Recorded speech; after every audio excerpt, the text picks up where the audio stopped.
Bismillahirrahmanirrahim. Assalamualaikum warahmatullahi wabarakatuh.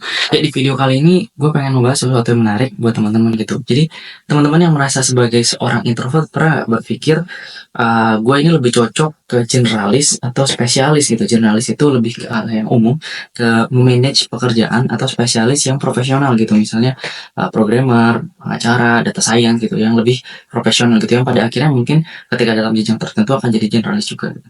Nah, masalahnya introvert ini atau teman-teman yang mengasosiasikan dirinya sebagai introvert mungkin akan cenderung lebih memilih pekerjaan-pekerjaan yang mandiri, dikerjakan secara sendiri, dan membutuhkan fokus secara mendalam gitu.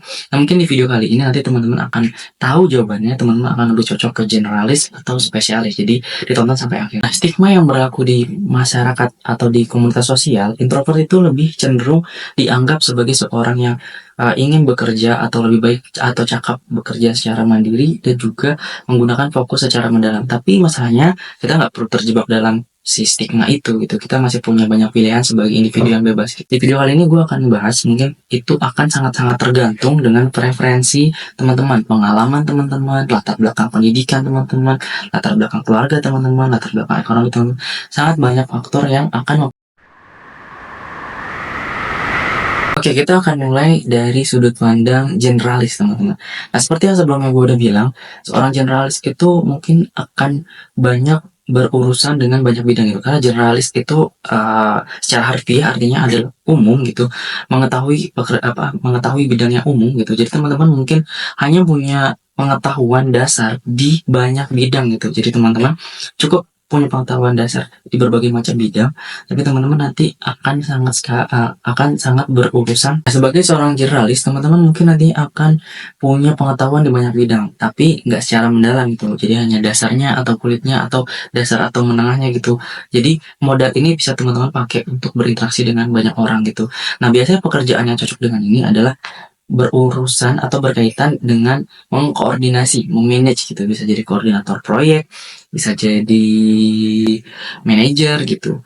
Tapi walaupun pada jenjang itu teman-teman butuh waktu ya, atau sesuatu yang berhubungan dengan tim gitu teman-teman. Jadi teman-teman paham si. Misalnya teman-teman punya banyak staff, menghandle masing-masing bidang, jadi teman-teman bisa paham bidang A, B, C, teman-teman tahu kekurangan dan kelebihan dari bidang A, B, C, terus teman-teman bisa memformulasikan suatu schedule atau suatu strategi yang tepat bagi si berbagai macam bidang ini untuk mencapai goal tertentu gitu. Nah, gue akan bahas keuntungan dan kekurangan menjadi seorang generalis. Yang pertama, teman-teman bisa beradaptasi dengan berbagai macam situasi karena teman-teman punya berbagai macam pengetahuan dasar. Teman-teman bisa ngobrol dengan siapapun gitu karena teman-teman punya pengetahuan dasarnya gitu. Yang kedua, teman-teman punya pengetahuan yang luas, ya teman-teman bisa terlihat sebagai seorang asing dan paham terkait dengan bidang-bidang yang mungkin akan teman-teman bawahi gitu kan, akan teman-teman kerjakan atau teman-teman kelola proyeknya. Nah, keunggulan berikutnya adalah teman-teman mempunyai banyak peluang karena teman-teman bisa punya banyak pengetahuan di dasar, teman-teman bisa masuk ke berbagai macam bidang gitu. Yang nantinya untuk ahli di bidang tersebut, teman-teman bisa pelajari lagi seiring berjalannya teman-teman bekerja di perusahaan tersebut gitu. Itu keunggulannya. Bagi seorang introvert, mungkin kalau misalnya tadinya stigma introvert itu terkait dengan kedalaman mencari suatu informasi, nah mungkin ketika teman-teman menjadi generalis, teman-teman udah nggak bisa fokus lagi tuh ke satu bidang karena teman-teman harus memahami banyak bidang sekaligus gitu. Nah, yang berikutnya kekurangan yang mungkin akan sangat menjadi dominan kekurangan adalah teman-teman disarankan atau dipaksa dalam tanda kutip untuk selalu berinteraksi dengan orang lain. Dan sebagai introvert ini sangat melelahkan gitu. Bisa jadi kalau teman-teman datang ke kantor dalam keadaan full, pulang-pulang itu bisa capek banget. Apalagi kalau misalnya teman-teman punya keluarga teman-teman tuh bisa diabaikan karena capek banget teman-teman. Sebagai seorang introvert harus ngecas lagi dirinya setelah interaksi seharian. Berikutnya kita berbicara tentang spesialis. Nah, mungkin banyak teman-teman yang merasa sebenarnya dirinya tuh lebih banyak cenderung ke spesialis gitu. Atau teman-teman silakan tulis di kolom komentar teman-teman kira-kira generalis atau spesialis gitu. Oke, kita akan bahas spesialis. Spesialis ini secara simpel bisa diartikan teman-teman fokus di satu bidang secara mendalam, entah itu peneliti, desain grafis, content writer, atau dosen, atau pengajar dan lain-lain. teman-teman dari awal karir sampai nanti di akhir, itu teman-teman bergelut di bidang itu. Nah, keuntungannya pasti teman-teman mempunyai peluang yang lebih besar untuk menjadi seorang profesional atau pakar. Omongan teman-teman, statement teman-teman akan lebih banyak diakui gitu oleh masyarakat secara luas karena teman-teman ahli di bidang tersebut, bergelut di bidang tersebut secara terus-menerus dalam jangka waktu yang lama gitu. Nah, permasalahan tantangannya adalah ketika teman-teman fokus pada bidang tertentu, lingkungan teman-teman akan itu-itu aja gitu. Misalnya peneliti atau programmer, lingkungan teman-teman akan komputer, ya developer lain juga yang mungkin sama-sama introvert juga gitu. Dan komunikasinya itu akan sangat-sangat jarang. Kecuali teman-teman emang introvert tulen yang nggak butuh interaksi sama sekali atau minim banget interaksi, ini ya no problem gitu. Teman-teman bisa pilih menjadi seorang jurnalis. Tapi kalau bagi sebagian orang yang masih memerlukan interaksi, pekerjaan sebagai spesialis sangat-sangat membosankan, jenuh gitu. Even teman-teman mengerjakan hobi gitu, mengerjakan hobi yang dibayar, kalau misalnya teman-teman kerjakan itu terus-menerus, pada satu titik teman-teman akan merasa bosan dan jenuh, dan malah menganggap hobi yang tadinya teman-teman senangi banget itu malah jadi enggak gitu. Akhirnya beralih ke hobi yang lain gitu. Nah, mungkin itu menjadi tantangan teman-teman, bagaimana teman-teman nanti harus deal with it gitu, harus mencari solusi dari permasalahan sih. Oke, keunggulannya kalau misalnya kita simpulin, yang pertama adalah fokus dalam satu bidang, yang mana teman-teman bisa jadi pakar, dan mungkin teman-teman akan dicari untuk membedah satu fenomena khusus di masalah masyarakat atau di komunitas sosial.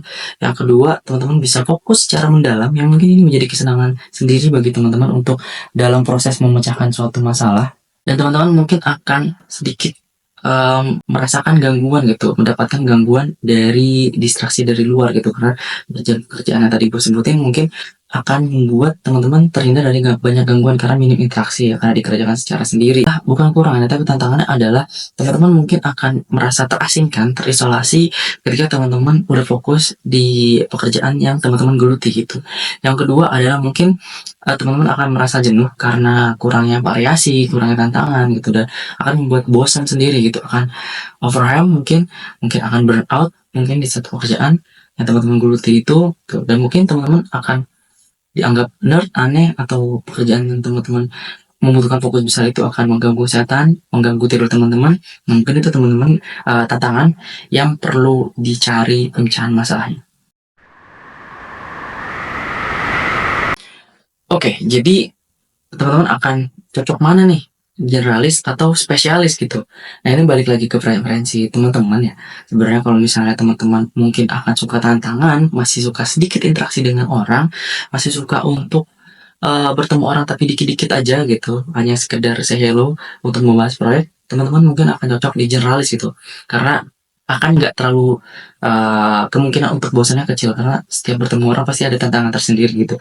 Ini cocok buat teman-teman yang suka challenge. Nah, gimana orang yang memilih spesialis? Nah, spesialis lebih cocok orang yang fokus satu bidang, butuh fokus mendalam, terus juga tahan terhadap rasa terisolasi, tahan terhadap rasa jenuh gitu. Nah, ini mungkin akan cocok sebagai teman-teman yang konsekuensinya teman-teman bisa menjadi pakar.